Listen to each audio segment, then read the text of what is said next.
So guys আমি আছি এখন ভৈরব, আমার পিছনে আছে ভৈরব ব্রিজ।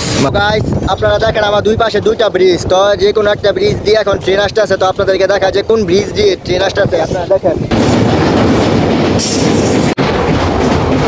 নতুন ব্রিজ দিয়ে ট্রেন যেতেছে গাইস, আপনারা দেখেন অনেক সুন্দর একটা দৃশ্য। হোয়াটসঅ্যাপ গাইস, ইটস মি উডোশন শিয়াবার। আমি আছি আপনাদের মধ্যে সুন্দর একটা ব্লগ নিয়ে।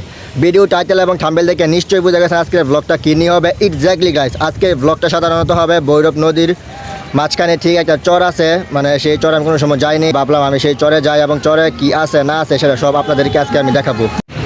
তো গাইস চ্যানেলে যদি নতুন হয়ে থাকেন তো কী করবেন, প্লিজ সাবস্ক্রাইব করে দিবেন, পাশে বেল আইকনটা অল করে দিবেন যাতে পরবর্তী ব্লগ বা ভিডিও নোটিফিকেশন সবার আগে আপনার কাছে চলে যায়। আর গাইস একটা লাইক করে দিবেন, কমেন্ট করে দিবেন যে ব্লগটা কেমন লাগলো। আর গাইস প্লিজ একটা শেয়ার করে দিবেন। তো guys let's start the blog. তো গাইস ভৈরব একটা জিনিস আমার কাছে খুব ভালো লাগে, সেটা হলো ভৈরব একসাথে প্রায় 3টা ব্রিজ। তো একটা গাড়ি মানে যাওয়া আসার গাড়ি চলাচল, আরেকটা ট্রেন মানে পুরাতন, তো আরেকটা হলো নতুন।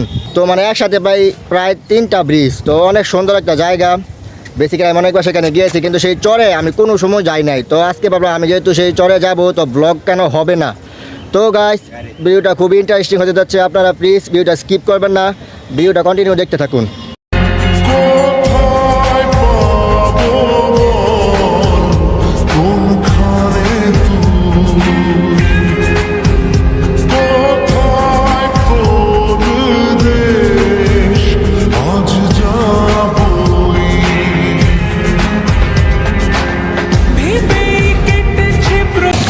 সো গাইস আমি আছি এখন ভৈরব, আমার পিছনে আছে ভৈরব ব্রিজ, মানে এই যে ভৈরব ব্রিজ। আর ঠিক তার পাশে আছে পুরান রেল ব্রিজ, তার ঠিক তার আরও পাশে আছে নতুন একটা রেল ব্রিজ। তো এখান থেকে মানে সামনে গিয়ে ফুল দৃশ্যটা আপনাদেরকে দেখাবো, আর আমি কোন চরে যাব সেটাও আপনাদেরকে দেখাবো।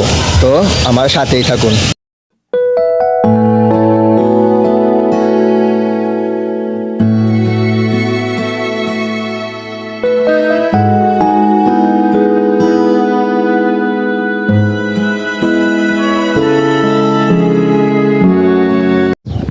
তো গাইস আপনারা দেখতে পাচ্ছেন আমার পিছনে একটা ব্রিজ, ঠিক তার এই যে এই পাশে লাল ব্রিজ, ঠিক তার অপর পাশে আরেকটা ব্রিজ আছে।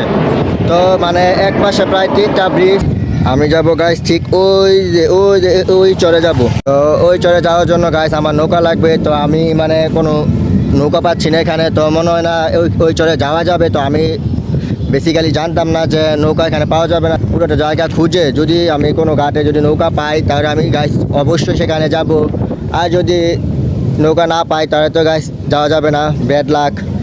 যেহেতু যাব না তো আমি আশেপাশে একটু ঘুরে একটু ভিডিও করে তারপর আবার বাসায় চলে যেতে হবে। তো ব্যাড লাক, আমি জানতাম না যে নৌকা পাওয়া যায় না, আমার নৌকা এখন নাই।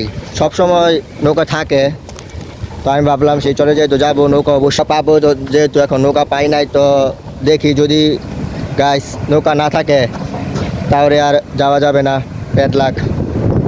আপনাদেরকেও দেখাতে পারলাম না। তো গাইস আশেপাশে খুঁজে আমি দেখি যে নৌকা কোনোটা ওই চরে যায় নাকি। তো গাইস আপনারা দেখেন আমার দুই পাশে দুইটা ব্রিজ, তো যে কোনো একটা ব্রিজ দিয়ে এখন ট্রেন আসতে আছে। তো আপনাদেরকে দেখা যে কোন ব্রিজ দিয়ে ট্রেন আসতে আছে আপনারা দেখেন। আমার পিছন দিয়ে যে কোনো একটা ব্রিজ দিয়ে ট্রেন যাবে।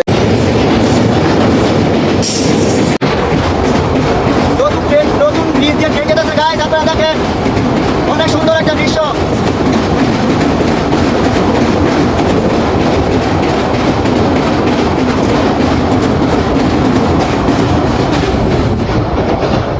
তো গাইস ওই চরে যেতে পারলাম না, কিন্তু এসে যে নতুন ব্রিজ দিয়ে একটা ট্রেন গেছে, মানে এই দৃশ্যটা মানে এই ট্রেন যাওয়ার সেই দৃশ্যটা দেখতে পাবো, মানে আপনাদেরকে দেখাতে পারবো। ওটা ভাবিনি কোনো সময়, কারণ বেসিক্যালি আমি যতবার এসেছি আমি এখানে মানে দুই রেল ব্রিজ দিয়ে যে ট্রেন গেছে আমি কোনো সময় দেখিনি।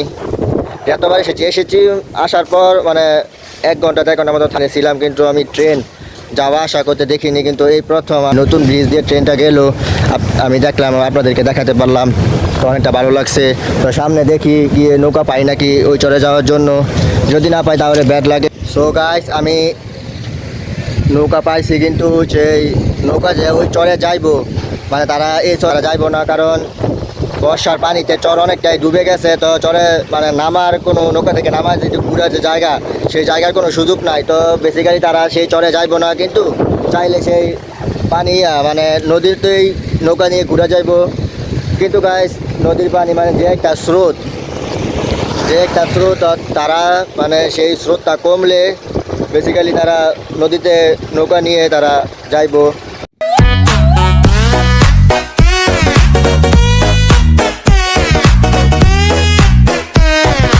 তো গাইস আমার অনেক ইচ্ছে ছিল সেই চরে যাওয়া, কিন্তু আমি জানতাম না যে এতটাই পানি হয়েছে যে সেই চর অর্ধেকটা প্রায় ডুবেই গেছে।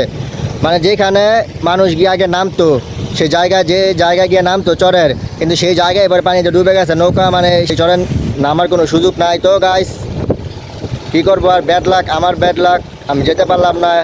এই প্রথম ইচ্ছা ছিল, আমার অনেক ইচ্ছা ছিল সেখানে যাওয়ার, কিন্তু আমি যেতে পারলাম না, আমার ব্যাড লাক, আপনাদেরকে দেখাতে পারলাম না। সো এক্সট্রিমলি সরি গাইস, আমি আপনাদেরকে দেখাতে পারলাম না, অ্যান্ড আমারও যাওয়া হলো না।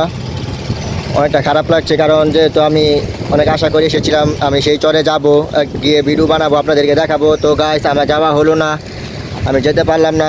যাবো ওই চরে মানুষগুলোকে নিয়ে একটা ব্লগ বানাবো, তারা কিভাবে চলে এবং সেখানে কি আছে না আছে, মানে সব কিছু নিয়ে একটা ব্লগ বানাবো, কিন্তু সেই চরে যাওয়ার কোনো সুযোগ নাই, তার জন্য আমি যেতে পারলাম না। তো গাইস যেহেতু এখন বর্ষাকাল, পানি অনেকটাই বেশি নদীতে, আর মেঘনা নদীতে পানি তো এমনিতেই বেশি থাকে, আর যেহেতু বর্ষাকাল আরও বেশি, তো আপনারা হয়তো জানেন, পানি বেশি থাকার কারণে যেতে পারলাম না।